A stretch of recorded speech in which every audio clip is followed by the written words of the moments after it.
आज की इस वीडियो को शुरू करने से पहले 10 सेकंड के लिए कल्पना करके देखो। आप अपनी आंखें बंद करो और सोचो आप अपने ही घर में हो, लेकिन आप चिल्ला नहीं सकते। आपको भूख लगी है, लेकिन आपके सामने सिर्फ 2 घूंट पानी और एक सूखी रोटी दी जाती है ताकि सिर्फ आपकी सांसें चल सके। यही सिलसिला 1 दिन नहीं, 2 दिन नहीं, पूरे 5 साल तक चलता है, तो आपका क्या हाल होगा?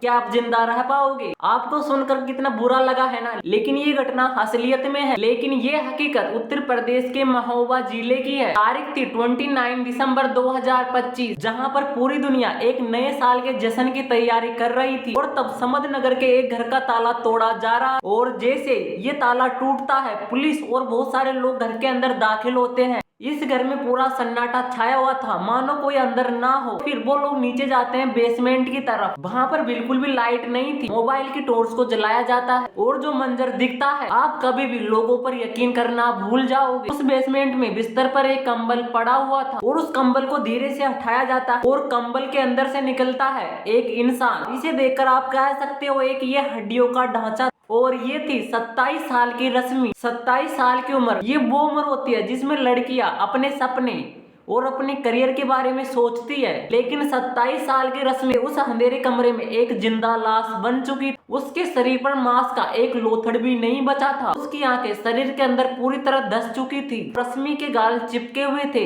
असलियत में ये था एक मौत का नंगा नाच। आप सब सोचोगे आखिरकार ये सब किसके सामने हुआ? रश्मि के 70 साल के पिता ओम प्रकाश सिंह राठौर के सामने। और उसके पिता उसी कमरे में दूसरी तरफ कंकाल बन चुका था। उसी कमरे में दूसरे कोने पर कंकाल बनकर दम तोड़ दिया था। रश्मि के पिता ओम प्रकाश मर चुके, लेकिन रश्मि भी मरने की कगार पर थी। देखो, इस केस में सबसे चौंकाने वाली बात ये है, ये कोई किडनैपिंग नहीं थी। इन दोनों बाप बेटी को किसी दुश्मन ने नहीं उठाया। इन दोनों बाप बेटी को कमरे में कैद करने वाले लोग थे। ये वो लोग थे जिन्हें रश्मि के पिता ओम प्रकाश ने खुद अपने हाथों से घर की चाबियां सौंपी। उनके अपने घरेलू नौकर, एक ऐसे नौकर जिन पर उन्होंने अपने से ज्यादा भरोसा किया और अपने पूरे घर की चाबियां संभला दी। आज की इस वीडियो में हम हाउस ऑफ हॉरर हर परत को खोलेंगे। और इस वीडियो को शुरू करने से पहले सबसे बड़ा सवाल, जहां पर हम पड़ोसियों के वाईफाई के पासवर्ड तो जानते हैं, लेकिन कोई बगल के पड़ोस के घर में तिल तिल कर मर रहा है, ये हमें पता क्यों नहीं चलता? दोस्तों, इस केस में जो मेन शख्स है ना, उसका नाम है ओम प्रकाश सिंह राठौर। ये कोई नॉर्मल इंसान नहीं है। इन्होंने अपनी पूरी जिंदगी देश की लाइफलाइन यानी भारतीय रेलवे की सेवा में बिताई थी। ओम प्रकाश जी उत्तर प्रदेश के जालौन जिले के मूल निवासी थे, लेकिन रेलवे में सीनियर इंजीनियरिंग होने के नाते इनकी पोस्टिंग समय समय पर राजस्थान के कई जिलों में होती रहती थी। अब थोड़ा रुककर यहाँ पर इसका बैकग्राउंड समझिए। रश्मि के पिता भारतीय रेलवे में एक अच्छी पोस्ट पर थे। इनकी लाइफ होती है एक मान सम्मान वाली और एक अच्छी सैलरी, रेलवे कॉलोनी में अपना एक रुतबा और सबसे बड़ी बात सुरक्षा। अगर हम रेलवे में सैलरी का स्ट्रक्चर देखें, जब भारतीय रेलवे में एक अच्छे पद का अधिकारी जब वो रिटायर होता है तो उस वक्त 1 से 1.5 लाख रुपए की तनख्वाह मिलती है। 2016 में जब रश्मि के पिता ओम प्रकाश जी सिंह राठौर रिटायर होते हैं तो उन्हें ग्रेच्युटी, PAF और बाकी फंड्स मिलाकर एक बड़ी रकम मिलती है। तो बाकी फंड्स मिलाकर उन्हें एक बड़ी रकम मिलती है, लगभग 50 से 80 लाख रुपए। और सबसे बड़ी बात, रिटायरमेंट होने के बाद भी उन्हें पेंशन मिलती रहती। अब आपको लग रहा होगा इतना पढ़ा लिखा एक उच्च सम्मान का व्यक्ति इनके जालों में कैसे फंसा? साल 2016 में रश्मि की माता का देहांत हो गया। ये उनकी जिंदगी का पहला और बड़ा झटका था। अब परिवार में सिर्फ 2 लोग बचे थे, ओम प्रकाश जी और उनकी बेटी रश्मि। उनकी बेटी रश्मि थोड़ी मानसिक रूप से कमजोर थी और वो दिव्यांग भी थी, यानी उसे चलने फिरने में दिक्कत होती थी। यहाँ पर उस बाप का डर समझिए। एक बाप जिसे पता था, उसे पता था मेरे इस दुनिया से चले जाने के बाद मेरी बेटी का कोई भी नहीं है। इसी डर और अकेलेपन को दूर करने के लिए अब वो फैसला करते हैं कि वो अपने पुराने दिनों की ओर लौटेंगे। अब दोनों बाप बेटी ने राजस्थान छोड़ दिया और अब वो यूपी के महोबा में समदनगर इलाके में अपना एक आलीशान मकान बनाए। एक पिता सोचता है अब वो अपनी बेटी के साथ यहाँ पर एक अच्छी जिंदगी गुजारेंगे। उन्हें पता नहीं था जिन मकानों की दीवारों को उन्होंने अपनी जमा पूंजी से बनाया था, वही दीवारें उनके लिए एक दिन जेल बन जाएगी। देखो, अक्सर लोगों को तुमने कहता सुना, पैसे से हमेशा सुरक्षा आती है, लेकिन ओम प्रकाश जी के केस में उनका यही पैसा, उनकी यही पेंशन उनका काल बन गई। जब एक इंसान बुढ़ा हो जाता है, घर में कोई दूसरा बोलने वाला नहीं हो, तो वो बहुत ही असुरक्षित हो जाता। इन दोनों बाप बेटियों की जिंदगी में 2016 से लेकर 2020 तक सब कुछ से ही चल रहा था। ओम प्रकाश जी रिटायर हो चुके थे। अब वो कॉलोनी के लोगों के साथ उठते बैठते, यानी अब वहाँ के लोगों से उनका मिलना जुलना हो गया। लेकिन फिर उसकी जिंदगी में एंट्री होती है उन दो लोगों की जिन्होंने सेवा का मुखौटा पहनकर घर में कदम रखा, राम प्रकाश कुशवाहा और उसकी पत्नी राम देवी। अब यहाँ से असली कहानी शुरू होती है, जिसे हम कहते हैं दीमक का हमला। अक्सर आपने देखा होगा लकड़ी में दीमक लग जाती है, अगर उसका पता नहीं चल तो वो दीमक धीरे धीरे अंदर से खोखला कर देती है और एक दिन पूरी लकड़ियों की इमारत ढह जाती है। ओम प्रकाश जी के घर में ये दो लोग दीमक बनकर आए और इन दोनों का नाम राम प्रकाश कुशवाहा और उनकी पत्नी राम देवी। शुरुआत में ये लोग राम के दूत बनकर आए थे। बीमार बाप और दिव्यांग बेटे की सेवा करना, घर की साफ सफाई, खाना बनाना और इन्हीं चीजों ने ओम प्रकाश जी का दिल जीत लिया। अक्सर आपने सुना हो घर का नौकर परिवार के सदस्य जैसा होता। अब ये शब्द आपको सुनने में बड़े अच्छे लगते हैं ना, लेकिन यही वो इमोशनल जाल है जिसका फायदा अपराधी उठाते हैं। ओम प्रकाश जी ने उन पर इतना भरोसा किया, घर के काम कराना, बैंक में जाना, बाजार से सामान लाना, यहाँ तक कि पेंशन के कागजों में भी उनकी मदद लेने लगे। लेकिन साल 2020 जब पूरी दुनिया कोरोना की दहशत में थी, लोग अपने घरों से बाहर नहीं निकल रहे थे और जब इन दोनों पति पत्नी ने इसी आपदा अपने लिए एक अवसर ढूंढ लिया और इन दोनों ने उसी मौके का फायदा उठा। वो देखते हैं कि बाहर सन्नाटा है, लोग अपने घरों से नहीं निकल रहे, कोरोना के डर से लोग एक दूसरे के घर नहीं जा रहे और यहीं से शुरू हुआ आइसोलेशन का खेल। इन नौकर पति पत्नियों ने ओम प्रकाश जी से उनका फोन छीन लिया ताकि वो किसी के पास फोन ना कर सके। उस फोन को तोड़ ताड़ कर बंद कर दी। जब इसकी सिम को दूसरे फोन में रखा जाता और जब भी कोई फोन कॉल आता तो ये नौकर क्या करते थे,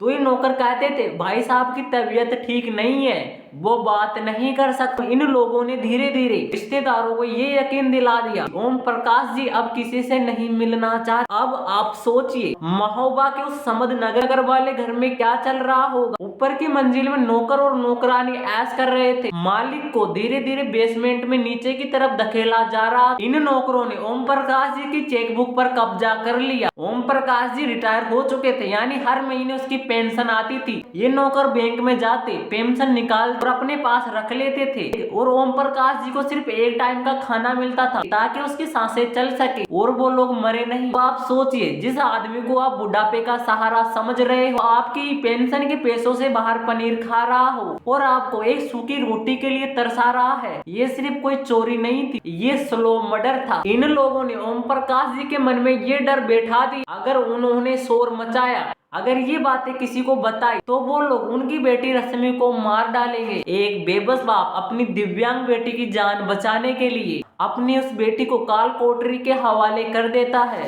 अब आप सोच रहे होंगे क्या 5 साल तक किसी को शक नहीं हुआ? क्या लोगों ने बिल्कुल भी शक नहीं किया? क्या पड़ोसियों की नाक ने उन 5 सालों में सड़न महसूस नहीं की? देखो बेसमेंट एक ऐसी जगह होती है जहाँ पर दिन और रात का अंदाजा नहीं लगा सकते, यानी दिन और रात का फर्क खत्म हो जाता है। एक ऐसा कमरा जहाँ पर वेंटिलेशन के नाम सिर्फ एक छोटा सा झरोका था, इसे भी बाहर से बंद कर दिया गया हो ताकि वो लोग बाहर नहीं निकल सके। तो मेडिकल साइंस कहती है अगर एक इंसान को 5 साल तक सूरज की रोशनी, विटामिन डी ना मिले और वो भूख के दौरे से गुजर जाए तो व्यक्ति के शरीर के अंग मसल वेस्टिंग मोड में चले जाएंगे। अगर खाना नहीं मिलेगा तो शरीर खुद की मांसपेशियों को खाना शुरू कर देगा क्योंकि उसके शरीर को बाहर से कैलोरी नहीं मिल रही है। और यही हुआ 27 साल की रश्मि के साथ। बेचारी नादान लड़की को रेस्क्यू किया जाता 5 से 6 साल के बच्चे के बराबर भी नहीं था। ये सिर्फ कुपोषण नहीं था, ये सिस्टमेटिक स्टार्वेशन था। नौकरों की क्रूरता का लेवल देखिए, ये लोग ऊपर की मंजिल में आराम से सोते थे और नीचे बेसमेंट में एक छोटे से कमरे में बाप और बेटी अपना घुट घुट कर दम तोड़ रहे थे। 27 साल की लड़की रश्मि के बाल बढ़ बढ़कर जटाए बन चुकी, नाखून इतने लंबे हो गए थे कि वो लड़की खुद को भी जख्मी कर लेती थी। और रश्मि के पिता ओम प्रकाश जी जो एक रेलवे का अधिकारी, उसने हजारों किलोमीटर पटरियां बिछाई थी, वो अपनी बेटी के बगल में तख्ते पर पड़ा हुआ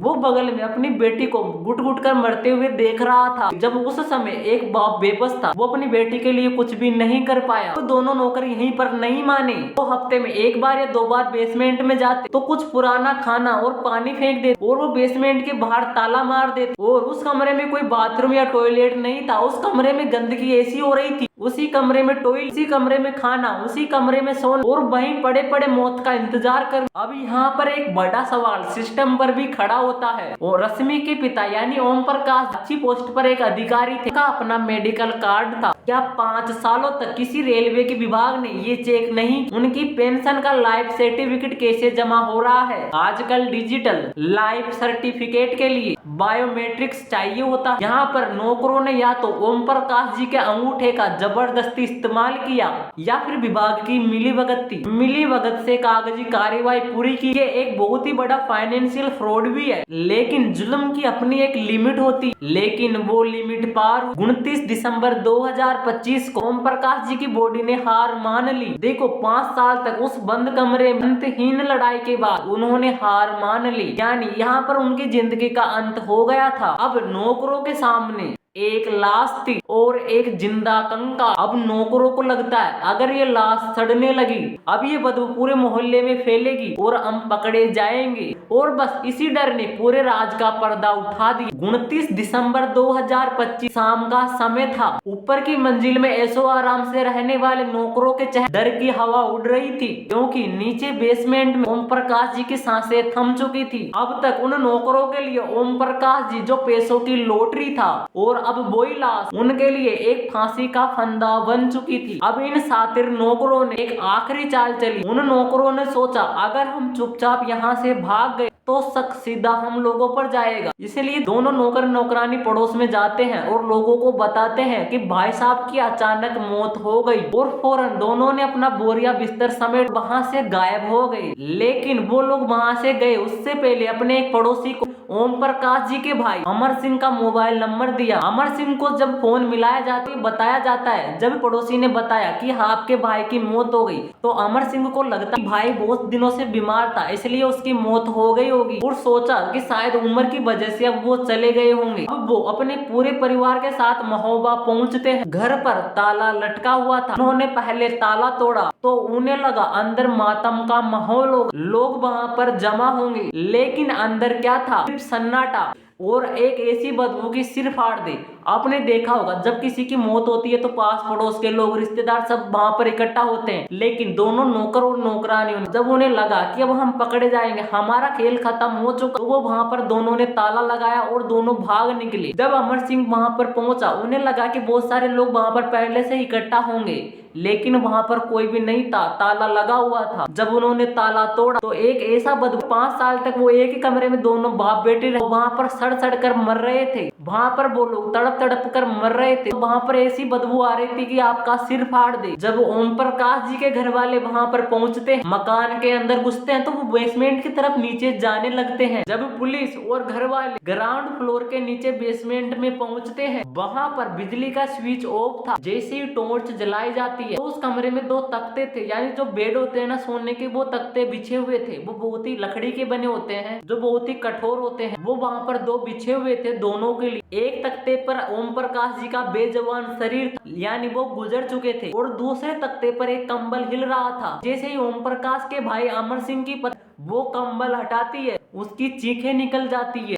क्योंकि उस कंबल के अंदर रश्मि थी, 27 साल की वो लड़की जिसे उसके परिवार ने आखिरी 5 साल पहले एक स्वस्थ हालात में देखा था। वो एक अच्छी लड़की, वो पूरी तरह स्वस्थ थी, उसे कोई भी बीमारी नहीं थी, वो सिर्फ दिव्यांग थी। लेकिन 5 साल बाद वो एक लड़की 27 साल की रश्मि एक कंकाल में तब्दील हो चुकी थी। वो रश्मि इतनी कमजोर हो गई, ना वो बोल पा रही थी ना वो खड़ी हो पा रही थी। बस वो लड़की अपनी फटी आंखों से मोबाइल के जो टॉर्च जलाया हुआ था ना उस रोशनी को देख रही थी, क्योंकि उस लड़की ने वो रोशनी आज 5 साल बाद में देखी है। जब पुलिस वालों ने ये मंजर देखा तो पुलिस वालों की आंखों में भी आंसू आ गए। उन्होंने तुरंत एम्बुलेंस बुलाई। जब रश्मि को पुलिस वालों ने स्ट्रेचर पर लेटाया तो बाद में पुलिस वालों ने बताया था उस लड़की का वजन इतना कम था, रश्मि से ज्यादा वजन 6 साल के बच्चे में होता है। वो बताते हैं हमने उसे उठाया, पुलिस वालों को ऐसा लग रहा था कि जैसे हमने किसी जवान लड़की को नहीं उठाया है। अस्पताल में जाते वक्त डॉक्टरों ने जो बात कही वो और भी डरावनी थी। डॉक्टर बताते हैं अगर ये रेस्क्यू अगले 2 दिनों बाद होता तो रश्मि भी उसके पिता के साथ वहीं पर खत्म हो जाती। यहाँ पर अभी भी भी एक पहेली बाकी थी। अगर नौकरों का मकसद सिर्फ पैसा लूटना था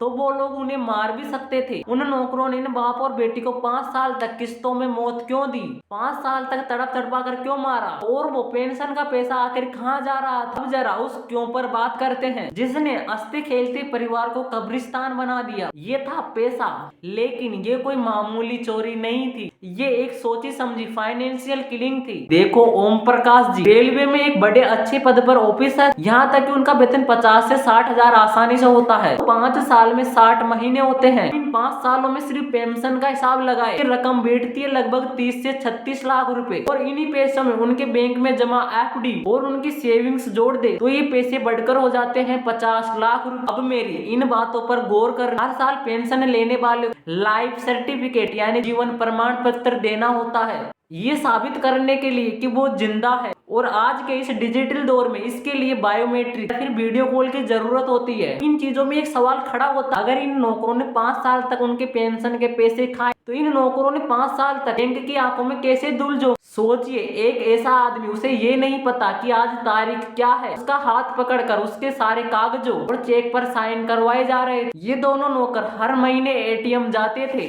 पैसे निकालते थे, ऐशो आराम की जिंदगी जीते थे। कुछ जहाँ पर लोग एक दूसरे के घरों की सब्जियों की खुशबू पहचान लेते हैं, वहाँ पर एक घर से कोई 5 साल तक बाहर नहीं निकला तो क्या किसी को अजीब नहीं लगा? अजीब लगा था जब पड़ोसियों ने पूछा तो नौकरों ने एक बड़ा सिंपल सा बहाना बनाया, साहब बीमार है। डॉक्टर ने किसी से भी मिलने से मना कर दिया है, क्योंकि नौकर जानते थे हमारे समाज की सबसे बड़ी कमजोरी क्या है, हमें क्या लेना देना वाला एटीट्यूड। वो जानते थे कि लोगों को एक दूसरे से कोई भी लेना देना नहीं, और हमारे समाज की इसी कमजोरी ने नौकरों को अपराध करने में हिम्मत मिली। उन नौकरों ने उनके घर में ऐशो आराम से रहे, घर के मालिक चूहे की तरह बेसमेंट में कैद हो चुके थे। ये सिर्फ उन 2 नौकरों का जुल्म नहीं था, ये उस पूरे सिस्टम की हार है जो बुजुर्गों की बड़ी बड़ी सुरक्षा के वादे करते हैं। साल में एक बार होने वाला वेरिफिकेशन कहाँ पर था जब ये पूरा राज खुल चुका है। उस बेचारी 27 साल की रश्मि का क्या, जो कभी दोबारा एक सामान्य इंसान नहीं बन पाएगी, और वो फरार नौकर, वो क्या कभी कानून के हत्थे चढ़ेंगे? जब उस 27 साल की रश्मि को अस्पताल ले जाया जाता है, डॉक्टरों ने जब रश्मि को देखा तो उन्होंने कहा ये किसी मेडिकल मिरेकल से कम नहीं है, लेकिन वो लड़की अब भी जिंदा है। वो 27 साल की लड़की कैसेक्सिया की हालत में थी। ये वो हालत होती है जहाँ पर शरीर में फैट और मसल पूरी तरह खत्म हो जाते हैं। 5 सालों तक शरीर को रोशनी नहीं मिलने के कारण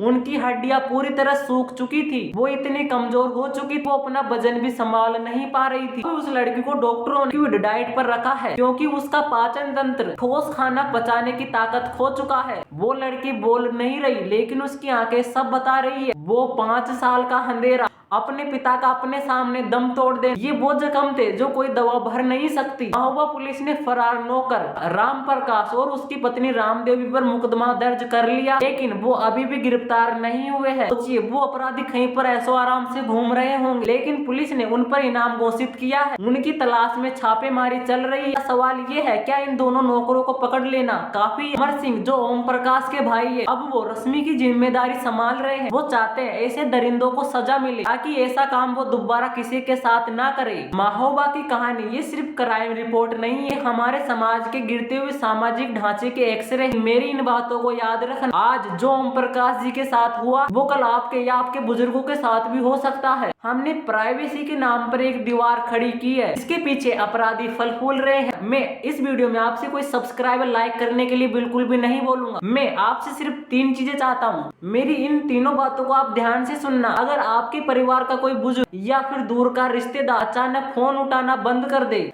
या फिर नौकर बार बार बहाना बनाए तो इन बातों को हल्के में मत लेना। खुद वहाँ पर जाइए, दरवाजा खटखटाइए और उनसे मिलिए। दूसरी बात, घर में जब भी आप नौकर रखो, ड्राइवर रखो या फिर अपने घर में कोई माली रखे, उनका पुलिस वेरिफिकेशन सिर्फ कागजों पर नहीं असलियत में कराई। उनका आधार कार्ड, उनका पिछला रिकॉर्ड चेक करो, ये सब आपकी जिम्मेदारी है। और मेरी लास्ट और तीसरी बात, आपको किसी बंद घर में हलचल या संदिग्ध लगे या फिर महीनों तक आपको घर का मालिक नहीं दिखे तो पुलिस हेल्पलाइन 112 पर कॉल करो। आपकी एक फोन कॉल किसी की 5 साल की जिंदगी को कैद होने से बचा सकती है। रश्मि के पिता ओम प्रकाश जी बेचारे तो चले गए, लेकिन रश्मि अभी भी जिंदा है। वो अस्पताल में अपनी जिंदगी और मौत से लड़ रही है। हम सब मिलकर दुआ करते हैं वो जल्दी ठीक हो जाए। लेकिन इन सब चीजों का असली न्याय तब होगा जब दोनों नौकर सलाखों के पीछे होंगे। याद रखना, अपराध तब तक बढ़ता है जब तक अपराधी जुल्म करता है। अपराध तब तक बढ़ता है जब तक सभ्य समाज मुख दर्शक बना रहता है। अपने और अपनों का ख्याल रखिए, सतर्क रहिए। इस वीडियो को लाइक और सब्सक्राइब के लिए नहीं बोलूंगा, इस वीडियो को ज्यादा से ज्यादा शेयर करो ताकि ये न्यूज ज्यादा से ज्यादा लोगों तक पहुंचे और वो अपराधी जल्दी ही पकड़ आए।